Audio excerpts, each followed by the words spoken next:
What's up, guys? You're listening to the Raptors 905 podcast. I'm Savannah Hamilton alongside a new co-host, Dhanung Bulsara. Dhanung, let them know what your nickname is, where you're from, who you are. So nickname is D, just to make it simpler for some other people, but I do appreciate you saying my full name. My parents would be very, very happy. I am the in-arena host alongside Selena, who you were introduced to on the last podcast.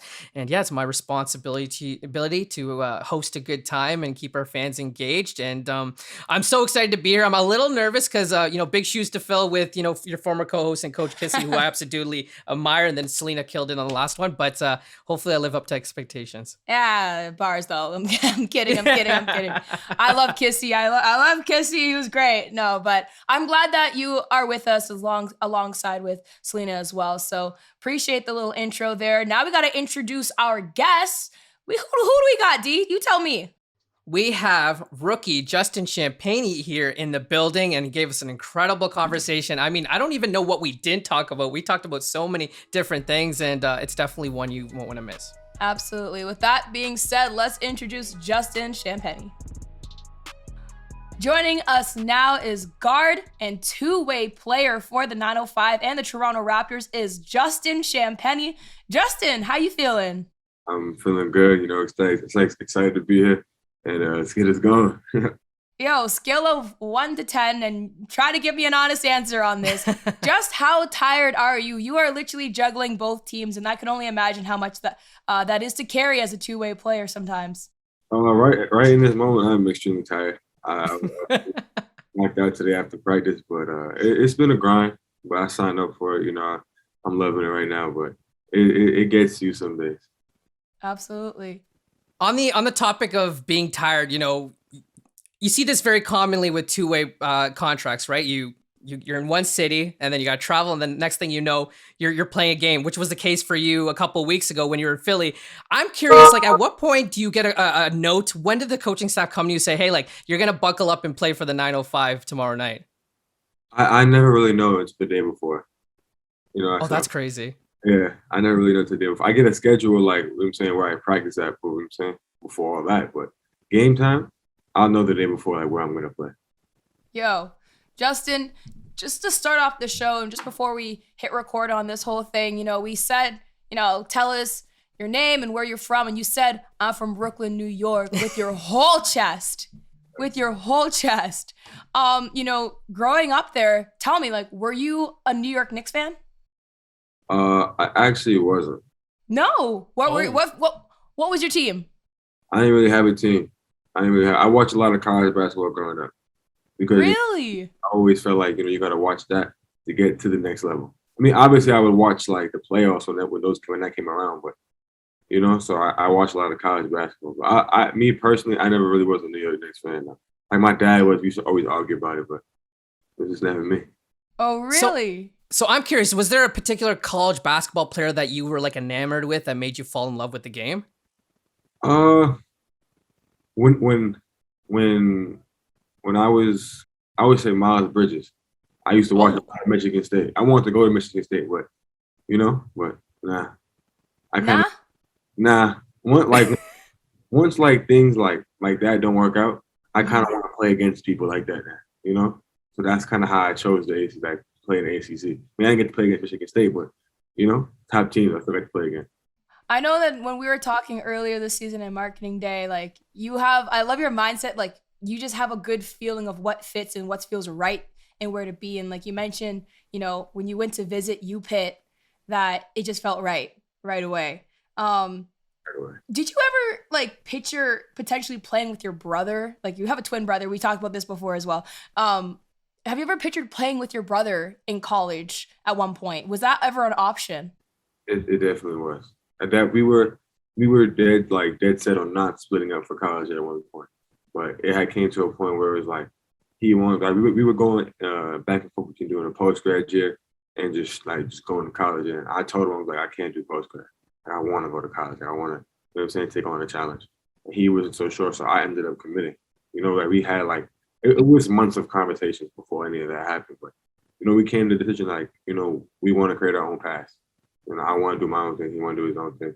We'll still be connected at the same time. So like I don't make a decision without him, and he don't make one without me still. But I just feel like, you know, it was my time to go to college and have fun. You know, he ended up doing the same thing, but just a little bit later when he got the St. John's offer. And he couldn't pass that one up because, you know, my dad went there, he won a national championship there. So it's kind of like, you know what I'm saying, family roots there. So he had to do that. Your dad won a national championship at St. John's? For soccer, though. My dad Or played soccer. I was going to say, like, what type of legacy is this right now?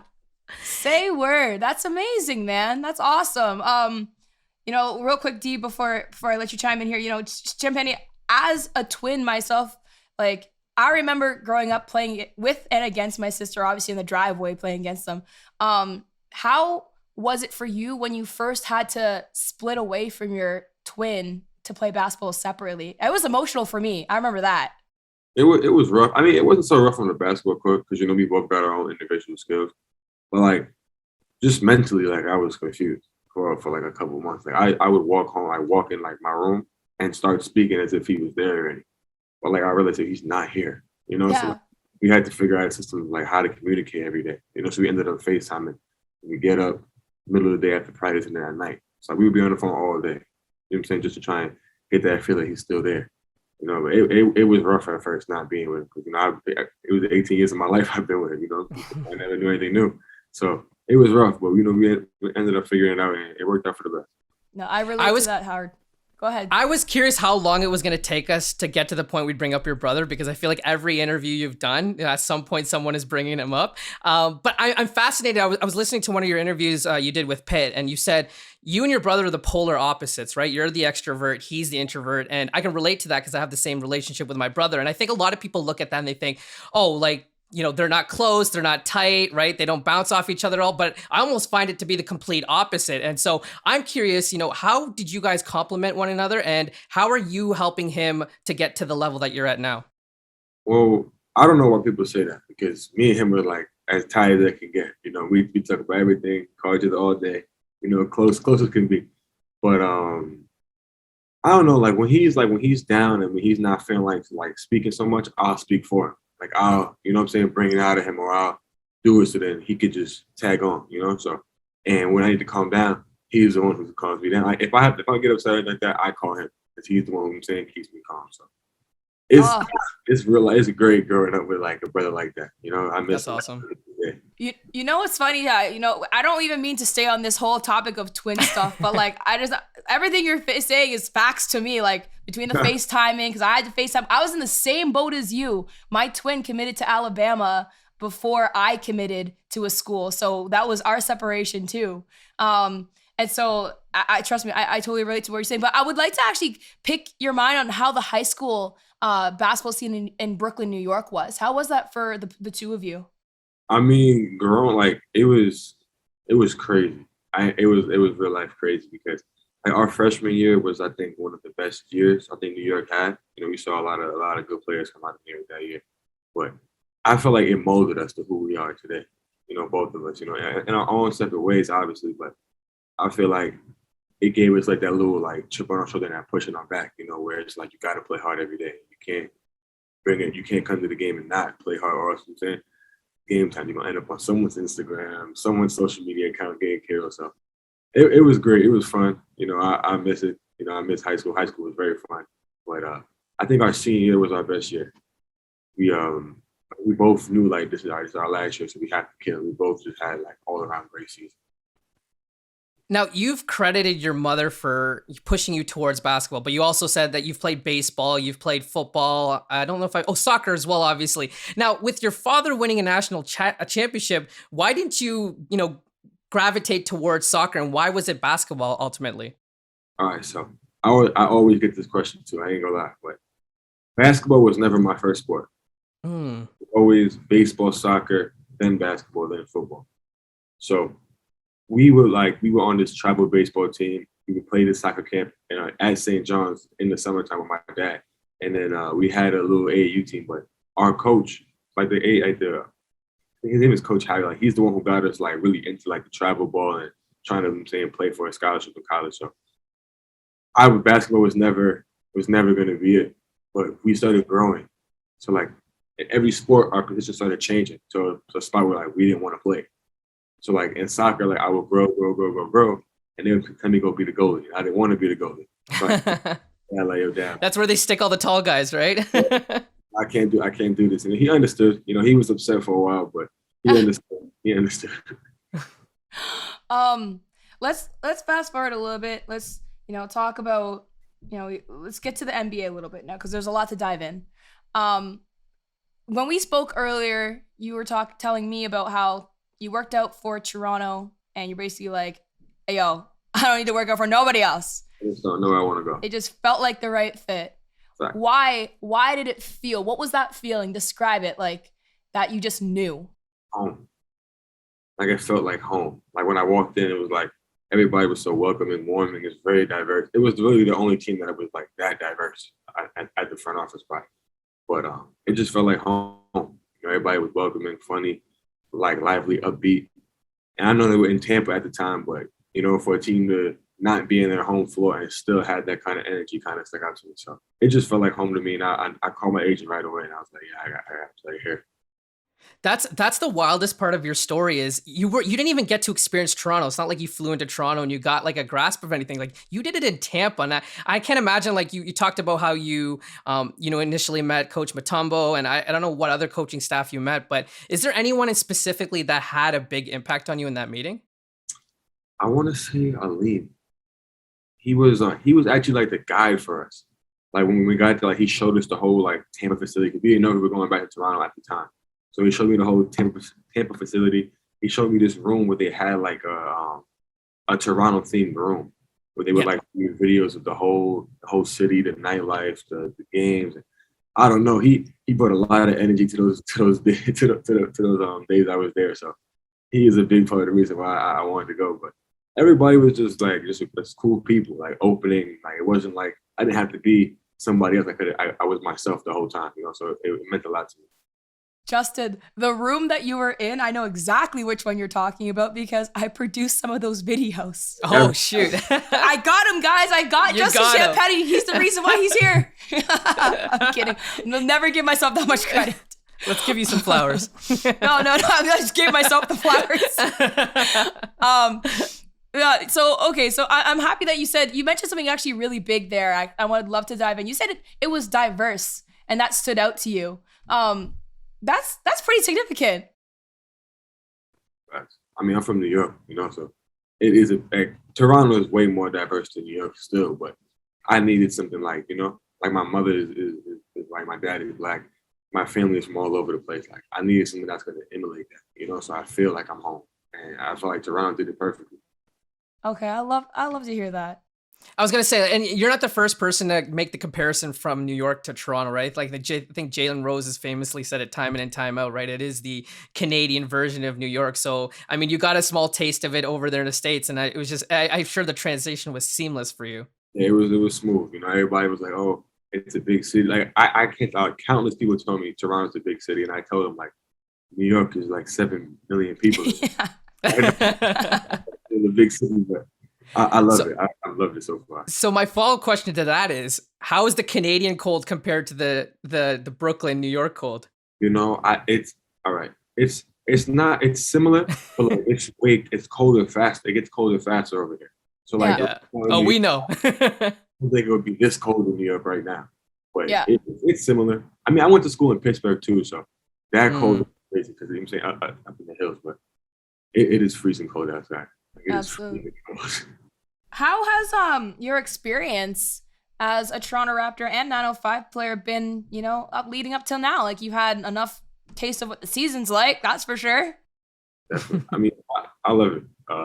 It's a lot of work, especially for me, to go back and forth between two teams. But you know, you get to pick everybody's brain, learn a few things here and there, and just really see how the game is played. You know, so I commend these guys on the Raptors, especially my teammates, you know, for helping me get through the little Knicks and Knacks of the season.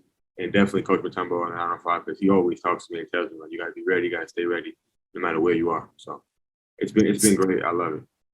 So speaking of picking of brains, you have so many different people that have gone through the similar process, right? You have Freddie, you know, you have Pascal, you have Chris. Have you taken the opportunity to ask them about their journey and taking advantage of the development in the league and, you know, playing these games for the Raptors as well? I asked Pascal a lot. You know, he always said, "You go to the 905, you play in a G, you gotta put your best foot forward always. That's the main goal. Just always putting your best foot forward, whether you have a bad game or not. Just be positive, you know." So definitely Pascal. I talked to a lot about it.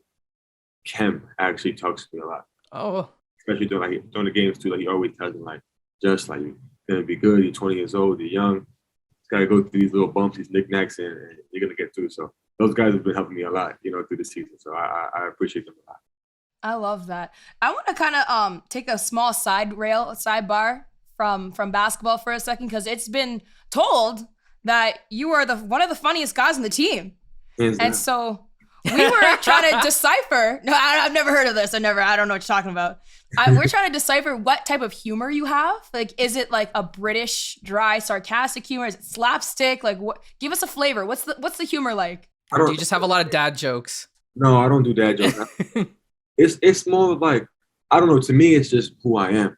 So like, I don't know how to describe it. But my mom tells me sometimes it's dry humor, and then like Delano always tells me I'm just hilarious. I don't know what it is, but I guess it's just like it's all in the flow of the conversation. I'll make a joke here and there and make them laugh. Is it I really think it's like my New York lingo. Like that's what I think it is. That makes me laugh so much. Is the way I speak sometimes. So it's like you're just witty. You probably just like in conversation it comes out. It's just like it seems obvious to you. It's like low hanging fruit. Yeah, like sometimes like to me I'll just be speaking and like I'll like say something like in my New York lingo and he'll start dying laughing. Everything. Like, this is this. On the flip side, oh sorry, go ahead. No, it's okay. I'm super curious about this dynamic between you, Delano, and Scotty, because the three of you obviously have, you know, different personalities. I feel like the three of you are like a buddy cop movie waiting to happen because, you know, there's obviously some humor, but then there's also like, I think you guys are super mature for your ages as well. So, you know, how has that helped your transition coming in with those two guys? It's been great. Those are my guys. Like I love those two. Those are my guys. Like we have so much fun day in, day out. In the games, in practice, just by ourselves. Like those are my guys for real. So it's cool coming into your rookie year with two other rookies that you can have a lot of fun with, you know, and make you feel at home. So I love them. I appreciate it. Oh wait, I want to quickly touch back on something. You mentioned that you have a lot of New York lingo. What about, or have you caught on to the Toronto lingo yet? See, my dad is Jamaican. He's born and raised. Okay, say less. Say that. As like my New York lingo comes out, like that lingo just flies through it. You know, it always comes out here and there. So people always like Kim actually asked me like, yo, like are you trying to like have like a Toronto accent? I said, no, my dad is Jamaican. Like it's just how I speak sometimes. So it comes out here and there. So you and Scotty just going back, trading notes and yeah. That's awesome. So speaking of New York, you know, you had the incredible opportunity of making your debut in MSG. I can't imagine as a kid growing up in that area and then having your first NBA game played in there. Like, what was that experience like? Well, when he called my name, I was kind of nervous at first. I was really like, oh, okay, it's about to happen. But like, you know, my teammates were talking to me, like I felt comfortable. It was a surreal experience, you know, having my family in the stadium. Then being the first one to witness me actually get a chance to play on that level. So it was a great night for me. You know, I was so happy. And we won too, so that made it even better. So it was a great experience. So your first 2 points, and I just want to highlight this because, you know, it's kind of coincidental that, you know, Kobe Bryant's first 2 points in the league were free throws, and his last two. And somebody over here by the name of Champagnie's first 2 points in the league were free throws. How did it feel to get your first buckets? I don't know. I thought I was gonna miss. We go line like, just don't miss these. Please don't miss these. But when I made them, I was happy. I tried not to smile, but I think I smiled a little bit. But no, I'm excited. I got my NBA career started off, especially with scoring, rebounding, and just being an impactful player on the court. You know, I know my role in the team isn't to be that prolific scorer. Like we got guys who could do that. So I'm just trying to figure out a way to, you know, where I come in to impact the game, you know, on every level.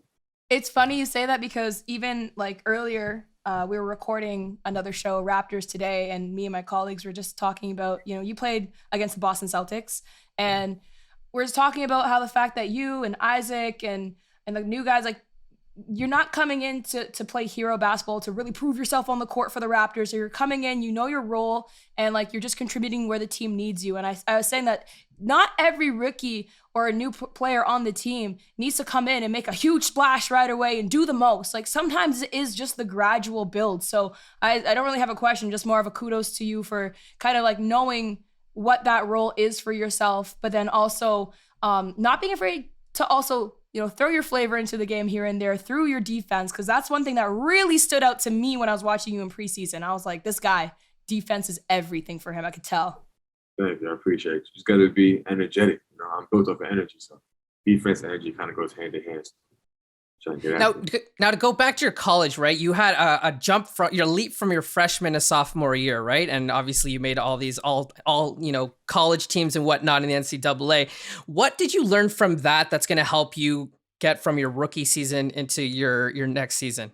Keep working. That's the easiest thing I can say. Keep working. Like I've been through a lot of stuff in college, high school, even getting here. Like I've been through the most. But just keep working, believe in yourself, and stay the course. Because nobody believed it. Not even going into college.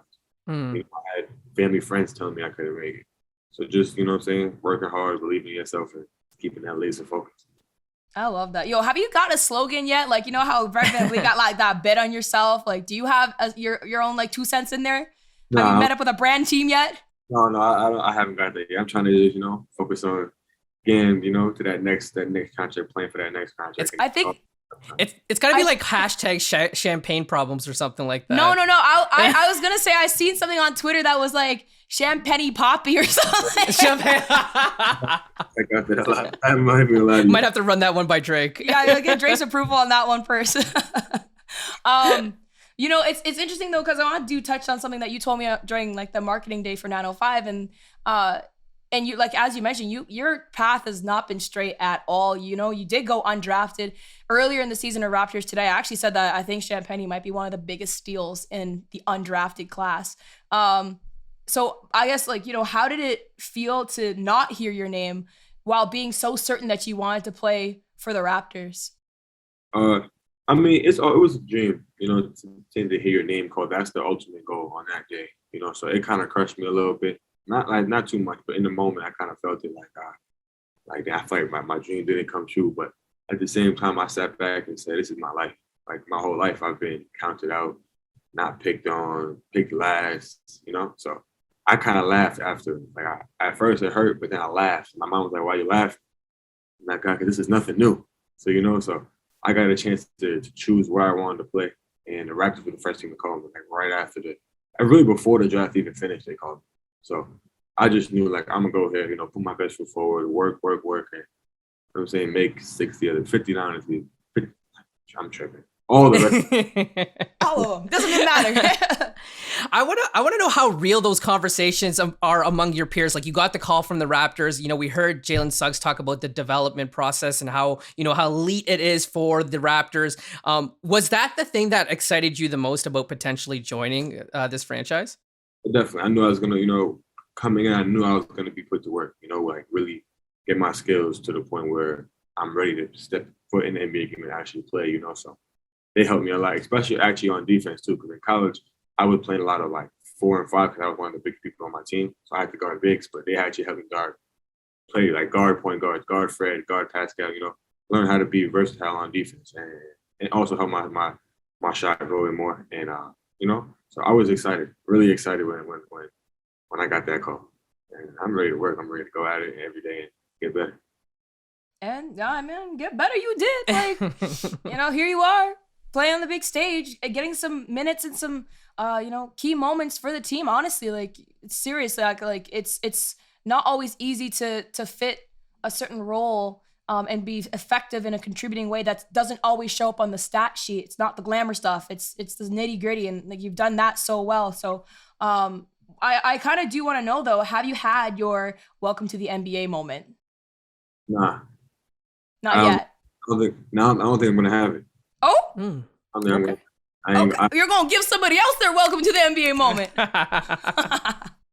You know, like a lot of that stuff happens when you fear the person who's in front of you. That's when that happens. When you go in the game with the mindset of, oh, this might happen, that might happen. So I go into the game with the mindset of, I don't care who you are. Like, we're Mm. basketball, now we're gonna see what happens. Whenever I get my chance, if I get my chance, but I'm always ready. That's one thing about me. I'm always ready on the sideline. I'm always like itching to get in and make an impact. So But I appreciate your answer there, but I'm gonna touch base with you at the end of the season, and we're gonna have a follow-up conversation on this, okay? most likely bound to happen, because these guys like they've been in the league for a long time, pros, and I mean, my welcome to NBA moment hasn't been on the court yet. I would say like playing one-on-one with Pascal, like he's killed me a couple times badly, But other than that, it hasn't happened to me yet. But Pascal, he beat me a couple times in one-on-one. I almost beat him once, but I missed the last. So we haven't really got a chance to talk about your debut for the 905. It feels like forever, but it was just a couple of weeks ago. You and Delano both suited up. There was a lot of buzz. I could tell you just from firsthand experience. And then it was also cool to see Coach Nurse, Freddie and Scotty and those guys come out. What was that experience like? And how was it like to play in front of the 905 fans? It was actually fun. I had played a scrimmage game in Cleveland against them with the 905, but it wasn't the same as playing in front of the fans. Everybody, I'm saying for some reason, I don't know why, always looks down in the G League. I thought it was fun.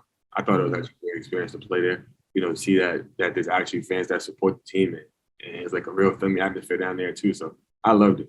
I mean, I didn't play my best. I had a rough game, but I'm glad we got the win, and I'm glad I could be there, to help my teammates. I'm saying to push them to get that W. It was fun. I loved it, and I can't wait to get back out there again with it. That's a great answer, because I was talking to Teresa Reich in the Raptors front office, of course, and like she was telling me that she doesn't understand why there's a stigma with the G League of it's a level down. Like, nah, like this is your opportunity. This is the opportunity to develop, to shine. Like, especially with the Raptors relationship with the 905. It's one and the same. It's almost like we use it as a tool while we're fostering growth at that level to bring up to the Toronto Raptors level at the same time. So absolutely. But I would like to know, like, do you have two different goals versus the teams that you're on? Like, do you have a Toronto Raptors goal? Do you have a 905 goal? And if so, like, what are they? Win and win. Win. I want to win. I want to impact them. I want to give a team a chance to win, So that's my main goal for both teams. But like personal goals, I would say with the 905 is to develop into the player that I want to become. I want to be like obviously a 3 and D player who can guard whoever, but I also want to be a better shooter, a threat on the court, you know what I'm saying? But that takes time, that's just years of just knowing your role and growing, I'm saying, each year. So but I feel like 905, I could go down there and I could be that guy, like, and have fun.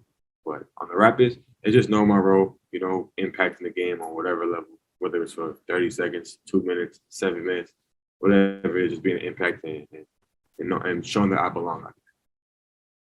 So I've got more of a lifestyle question, because I read somewhere that you're a guy that doesn't like to sit down, right? You're always moving, you're always doing things, and there's a lot of things to do in the GTA. There's a lot of good food scenes. So is there a place that you've been enamored with, or you got a guilty pleasure while you've been here in your brief time? Nah. No, you're just on the court and at home. That's it. I haven't really been outside too much, like going like to food spots, but I just really stay home. I don't know. My guy's just studying the film all day. I'm in the season. It's like I try to really lock in. Like I've gone out and playing with my guys a couple of times. Seen the play. Toronto's actually a very nice city, especially at night. It's a very nice city. I actually do really like it. But food spot wise, no, I haven't been anywhere. I gotta give me some recommendations. I need some. I was gonna say, if you're looking at diversity, Toronto's the spot for food. Yeah, that's like I've had some Jamaican food out here. It's kind of like New York, not really, but it is what it is. I like it. I want to know. I trust me new. We got the Real Jerk. We got Alberts. We got Chubbies. Like, listen, the guys need to they need to step up on this. They need to take you out more places. Those guys are crazy. I need to go out to these places. Real question. Keeping on the lifestyle thing, because you threw me off a little bit with the hairstyle, because I saw you one time with like basically a fro, and now you got the twist going on. Did Delano get to you? Like, what happened? Is this a protective Scotty did hairstyle? it too, no? No, it's the protective hairstyle. Even in college, I used to do this, but I didn't like doing it because like I'm tender. Like when they pick up my hair, it hurts. Yeah.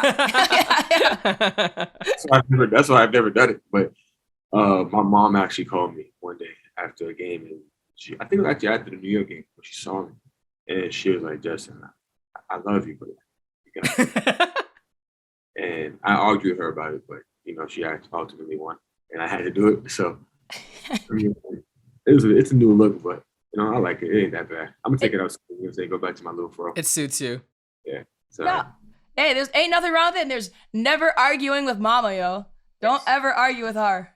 whatever she said goes. So. How was it? How was it like to play? I'm guessing your family came out when you played in New York. Yes. What was it like to play in front of them? It was great. Even though I played I think 7 minutes that game, I was so happy. Doesn't matter. It's up on the court, but it was great. I loved it. My family was so excited. My brother was in the stands. He had his whole college team there. It was just a really fun moment. Did your phone like blow up with requests to get them into the game as well? Like I can't imagine what that's like. My phone was going crazy before the game. I didn't know I was going to New York. I was in Cleveland during the Sooners game, and they called me up to go to New York. So like when I got there, like I think about 10 people texted me and telling me that, like get them tickets, but I already had gave my family, so it's all good. So the one person we haven't talked about in this conversation is Masai, right? We revered him. We all love Masai. Have you had an opportunity to speak with him? I imagine he's the one that you talked to on the phone when you decided to eventually suit up for the Raptors. Actually, right after the G League game, he told me he was the only person I think in that like literally 10 minutes after the game who got on me and was like, you gotta pick it up, and I really commend him for that. And I really appreciate that because I'm a person who puts over honesty, So for him to just right after the game, tell me you gotta pick it up, you gotta play better, you gotta be more active and energized during that game, and it meant a lot to me. He always tells me, be humble, be ready because we believe in you, and I want you to be great. So he's a great person. I really do. Coach Masai out here, right? So yeah, he's okay. He knows he kind of knows what he's doing. He's all right. Because Savannah knows she's the real reason that you're with us. Obviously. That video, I tell you, trust me. All those tracks, you hear the tracks in there? That was you? Curated. All right. Well, that room really got me, so I give you. What can 905 fans expect from you this season when you play probably a little bit more with them? I promise I'm gonna bring the most energy. I am. I'm gonna bring the most energy. I'm gonna be a great teammate, great leader, and it's gonna pick it up on the court. Have fun with my guys. It's gonna be fun to watch, and I can't wait to get back out there with them. Amazing. I'm all good for questions. The most pressing one in my head was the hair conversation. So I'm happy that we addressed it. D, I don't know if you have any more questions for him. No, man. Like it was so great. I won't forget the buzz that was in the building. Not even that day, but the night before, because a lot of people were saying that there was a good chance that you guys would suit up, and you guys lived up to expectations. You guys gave us a great W. Savannah said in the last podcast that you gave a couple of us gray hairs, but you guys came through, and it was a lot of fun. And you can see that you're not there just to show up and do buy the franchise. You're actually there to get better, and you also love playing the game of basketball. And I admire that a lot, and I'm excited to see what comes with you. Thank you. I appreciate you guys. All right. Thank you for joining the Raptors 905 podcast.